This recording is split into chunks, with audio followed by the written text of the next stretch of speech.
网络世代，即马真侪人去到地，就拢要翕相来打卡，愈来愈侪店家也注重装潢甲设计。伫咧中国，也有真侪册店是采用特别的建筑设计，吸引游客行入来。咱做伙来看卖。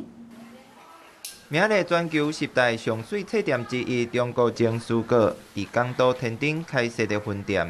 一大入门，映入目睭的是又阁悬又阁大的弯弓门，孔色更在钉钉塔塔。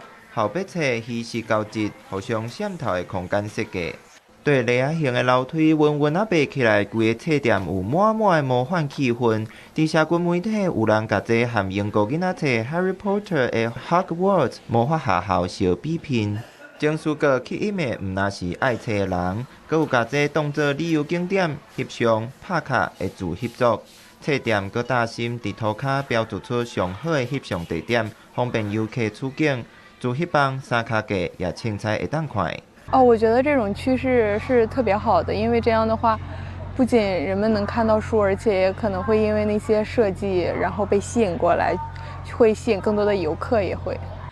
尽管当局拍拼提振国内消费，电子商务也直直发展，实体册市草甲疫情正正相比，也阁有一段距离。不过，出版业协会负责人去年1月捌指出。近年来，实体册店的数量却正稳定成长。眼球经济，然后它以这个书店为背景，然后做一些这种网红活动，所以说它的这个空间啊、场景啊，然后是比较这个适合镜画面的然后拍起来很漂亮。